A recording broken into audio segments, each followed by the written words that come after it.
আত্মহত্যাকারী সারা জীবন জাহান্নামে থাকবে কিনা? ছ্যাঁকা খেয়ে মাথায় যদি আত্মহত্যা চেপে বসে তাহলে এখান থেকে বাঁচার উপায় কি? ভাই শোনেন, প্রথম প্রশ্নের উত্তর হলো আত্মহত্যাকারী কখনো চিরকাল জাহান্নামে থাকবে? আত্মহত্যা করা এটা কবিরা গুনাহ, কিন্তু আত্মহত্যা করার কারণে কেউ ইসলাম থেকে বের হয়ে যায়, কাফের হয়ে যায়, এরকম কোনো কথা নেই। যেহেতু ইসলাম থেকে বের হয় না, মুসলমান যদি থাকে তাহলে তার শাস্তি হওয়ার পরে একসময় সে ইনশাআল্লাহ জান্নাতে আসবে, যদি তার ভিতরে ঈমান থেকে থাকে। আত্মহত্যা করলে যে চিরকাল জাহান্নামে যাবে এরকম না, তবে হ্যাঁ, এটা জাহান্নামে যাওয়ার মতো কাজ। এর পাশাপাশি ছ্যাঁকা খাওয়ার কারণে আত্মহত্যার চিন্তা মাথায় চাপা, এটা হলো আল্লাহর জমিনে যত নির্বুদ্ধিতা আছে, যত বোকামি আছে, তার মধ্যে অন্যতম একটা বড় বোকামি। কেন বড় বোকামি বললাম? কারণ হলো যেই লোকটা আপনাকে ছ্যাঁকা দিয়ে চলে গেছে, যে লোকটা ছ্যাঁকা দিয়ে চলে গেছে আরেকজনের সাথে হয়তো সুখে শান্তিতে থাকতেছে, আপনার আরো বেশি করে দুনিয়াতে বেঁচে থাকা দরকার। যে একটা প্রতারক মানুষকে আমি বিশ্বাস করছিলাম, যাক ভালো হয়েছে সে চলে গেছে, আমি এখন একজন ভালো মানুষের কাছে থাকবো, কারণ সে থাকলে তো আরো বিপদ হইতো, লোকটা আসলে প্রতারক। আরো শুকর আদায় করা উচিত। আর সবচাইতে বড় কথা হলো মুসলমানের জন্য বিবাহ বহির্ভূত সম্পর্ক হালাল না হারাম? সে যদি আপনার ছ্যাঁকা দিয়ে চলে যায় তাহলে আপনার উপকার করছে, কারণ হারাম থেকে বাঁচাই দিছে আপনাকে।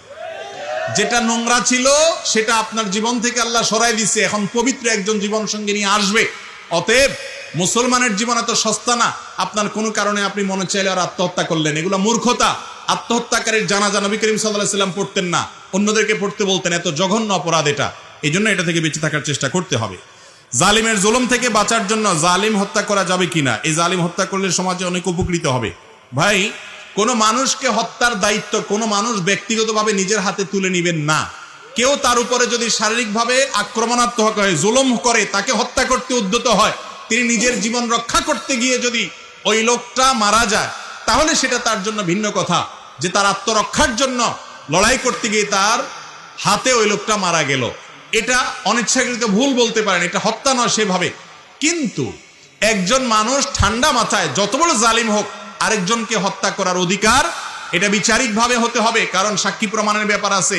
সে জালিম আপনার চোখে যদি জালিম হয়, হয়তো সে জালিম না, এভাবে যদি অনুমতি দেওয়া হয় তাহলে আপনার চোখে আমি জালিম, আমার চোখে আপনি জালিম, সবাই সবাইকে ঘরে ঘরে মারবে, গৃহযুদ্ধ হবে। ইসলাম এরকম বিচার বহির্ভূত হত্যাকে অনুমোদন করে না। আমি ইতালিতে একটি রেস্টুরেন্টে চাকরি করি, এক্ষেত্রে প্রায় সময় শুকরের গোশত নাড়াচাড়া করতে হয়, আমার কি গুনাহ হবে? আমার উপার্জন কি হারাম হবে? যদি কোনো রেস্টুরেন্টে কাজ করেন আর শুকরের গোশত রান্না করা বা সার্ভ করা এই সমস্ত কাজ আপনাকে করতে হয়, তাহলে সেক্ষেত্রে এটা আপনার জন্য জায়েজ হবে না, অন্য চাকরি আপনাকে খুঁজতে হবে। বিকজ ওয়ালা তাআওয়ানু আলাল ইসমি ওয়াল উদওয়ান, সূরা মায়েদা আয়াত নম্বর 2, আল্লাহ বলেছেন তোমরা গুনাহের কাজে, পাপের কাজে একে অন্যের সহযোগিতা করবে না। যে হারামটা খাচ্ছে আপনি তাকে সামনে নিয়ে দিলেন, সার্ভ করে দিলেন, আপনি রান্না করে দিলেন, আপনি অন্যায় সহযোগিতা করলেন, হারামখোরকে হারাম খাইতে সহায়তা করলেন, এই জন্য গুনাহের কথা উপার্জন জায়েজ হবে না। আর এমনি নাড়াচাড়া করা লাগছে, হাতে লাগছে, টাচ করছে, তাহলে হাত ধুয়ে পাক করে ফেলবেন, এর কারণে যে আপনার উপার্জন হারাম হবে তা কিন্তু না, যদি আপনি সরাসরি ওইটার কোনো সহযোগিতামূলক কাজে জড়িত না হন। কবরের স্থানে টাইলস করা জায়েজ কি না? কবর সম্পর্কে নবী করিম সাল্লাল্লাহু আলাইহি ওয়াসাল্লামের স্পষ্ট নির্দেশ হলো কোনো কবর পাকা করা, উঁচা করা যাবে না। আলী রাদিয়াল্লাহু তাআলা কিন্তু নির্দেশ করেছেন যত উঁচা কবর আছে, পাকা আছে, এগুলো সব ভেঙে জমিনের সাথে মিশায় দাও, তিনি নির্দেশ করেছেন, এগুলো জায়েজ নাই। তবে হ্যাঁ, কবর অনেকগুলো কবর আছে, কবর স্থানের চতুর্পাশে বাউন্ডারি দিলেন আপনি, যাতে করে কোনো আপনার পশু পাখি না ঢুকে বা কবরের কোনো অসম্মান না হয়, নিরাপদ থাকে লাশগুলো, মৃত মানুষের দেহাবশেষ, সেজন্য আপনি ঘেরাও দিতে পারেন, পাকা করতে পারেন। প্রত্যেক কবরে আলাদা আলাদা করে পাকা করার কোনো প্রয়োজন নেই। আলামত বোঝার জন্য কিছু একটা দিয়ে রাখলেন, পার্টিশন দিয়ে দিলেন, সেটা হতে পারে। স্ত্রী সন্তানের দায়িত্ব পালন থেকে যদি কোনো স্বামী পালিয়ে বেড়ায় তার কি গুনাহ হবে? অনেক লোক আছে সন্তান হয়েছে তার, কিন্তু ভরণ পোষণ দেয় না, খোঁজ খবর নেয় না, এইরকম লোকগুলো আল্লাহর কাঠগড়ার আসামি হবে, কারণ তারা বান্দার হক নষ্ট করতেছে। সন্তান জন্ম দেওয়ার পর সন্তানের হক আছে না নাই? সন্তানের ভরণ পোষণ দেওয়া, প্রাপ্তবয়স্ক হওয়া পর্যন্ত কমপক্ষে তাকে লালন পালন করা, তার খরচ টরচ দেওয়া, এটা কর্তব্য। আপনি সন্তান জন্ম দেওয়ার পর সেটা শ্বশুরবাড়িতে রেখে, স্ত্রীর উপরে ফেলে রেখে আপনি চলে গেলেন, অভিমান করে, রাগ করে বা যে কোনো কারণে, একজন মুসলমানের জন্য এটা জায়েজ হতে পারে না। এরকম যদি কেউ করে তিনি আল্লাহর কাছে অপরাধী হবেন। এমনকি তিনি আরেক বিয়ে করেছেন, তাই বলে তিনি প্রথম ঘরের সন্তানদের খোঁজ খবর নেবেন না, স্ত্রীর ভরণ পোষণ দিবেন না, এরকমটি যদি করেন তাহলে তিনি বান্দার হক নষ্ট করছেন এবং কবিরা গুনাহ করছেন, অপরাধী হিসেবে বিবেচিত হবেন। নাপাক অবস্থায় কোনো নেকির কাজ করলে সওয়াব হবে কিনা? ভাই, নাপাক অবস্থায় কোনো নেকির কাজ করলে সওয়াব হবে কিনা দেখতে হবে নাপাকটা কোন টাইপের নাপাক। অজু গেছে সেই নাপাক নাকি গোসল ছুটছে সেই নাপাক? যদি অজু গেছে সেই নাপাক হয় তাহলে এই অবস্থা প্রায় সব ভালো কাজ করা যাবে, শুধু নামাজ পড়া যাবে না, কোরআন ধরা যাবে না, তওয়াফ করা যাবে না, এছাড়া বাকি সব কাজ করতে পারবেন, কোরআন মুখস্থ পড়তেও পারবেন। আর যদি গোসল ফরজ হয় তাহলেও প্রায় একই কথা, কাছাকাছি। গোসল ফরজ হওয়ার পরে মসজিদে প্রবেশ করতে পারবেন না, কোরআন পড়বেনও না, কোরআন ধরবেনও না, তওয়াফ করার তো প্রশ্নই ওঠে না, নামাজ পড়ার তো প্রশ্নই ওঠে না। আর এছাড়া জিকির আজকার, তাসবিহ, তেলাওয়াত, কালিমা পাঠ করা, ইস্তিগফার পাঠ করা, দুরুদ পাঠ করা এবং ইসলামী বই পুস্তক পড়া, গোসল ফরজ হলে ওযু করে এই কাজগুলো আপনি করতে পারবেন। যদিও বিলম্ব করে, গোসলকে দেরি করে এগুলো করা উচিত না, দ্রুত গোসল করে তারপরে পবিত্র হয়ে যাওয়া উচিত। অনেক দিনী ভাইরা বিভিন্ন অঞ্চলের আঞ্চলিক ভাষা নিয়ে ঠাট্টা মজা করে, এদের উদ্দেশ্যে কিছু বলেন। শুধু দিনী ভাইরা না, দুনিয়াবি ভাইরাও আছেন এরকম। আপনারা অনেক কম্পিটিশন দেখেন যে নোয়াখালীর ভাষা আর বরিশালের ভাষা, এই দুইটা নিয়ে কম্পিটিশন হয়েছে, যে যার ভাষাকে শ্রেষ্ঠ প্রমাণ করে আরেকটাকে পচানোর চেষ্টা করে, এরকম কম্পিটিশন দেখছেন না অনেকগুলো। এই কম্পিটিশনগুলো ইসলামী শরিয়ার দৃষ্টিকোণ থেকে কোনো ভালো কম্পিটিশন না। এগুলোতে মানুষের মধ্যে আঞ্চলিকতার, আঞ্চলিক যে সাম্প্রদায়িকতা সেটা তৈরি হয় এবং এগুলোর ফলে মানুষের মধ্যে পারস্পরিক বিরোধ বাড়ে এবং সম্পর্কের অবনতি হয়। মনে রাখবেন, একটু আগে আপনারা আলোচনা শুনেছেন, ইন্না আকরামাকুম ইনদাল্লাহি আত্তাকুম।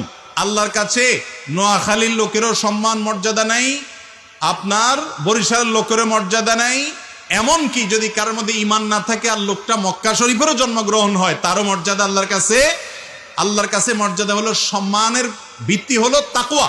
যার মধ্যে তাকওয়া আছে তার মর্যাদা আল্লাহর কাছে আছে। সে আফ্রিকার মানুষও যদি হয় আল্লাহর কাছে সে সম্মানিত। অতএব কোনো ভাষা নিয়ে কাউকে তাচ্ছিল্য করা, ব্যঙ্গ করা বা এটা নিয়ে ছোট করা, বিদ্রুপ করা বা এটা নিয়ে কোনো রকম কম্পিটিশন করা, এগুলো ইসলাম শরিয়ার দৃষ্টিকোণ থেকে জায়েজ নাই।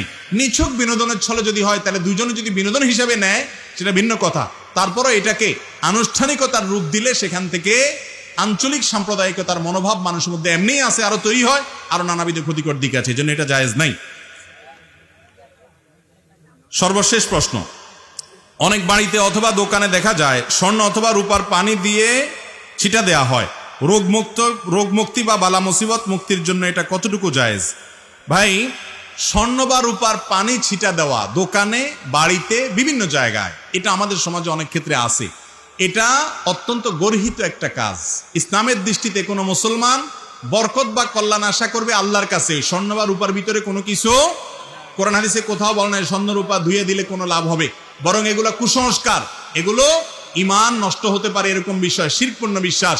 বিসমিল্লাহ বলে শুরু করবেন, আল্লাহর কাছে বরকত আশা করবেন, পাপের কাজ ছেড়ে দিবেন, আল্লাহ তাআলা বরকত দিবে। আপনি যদি গুনাহ করেন, আপনি যদি অন্যায় করেন আর এদিকে আল্লাহর কাছে বরকতের আশা করেন, তাহলে সে বরকত আপনার হবে না।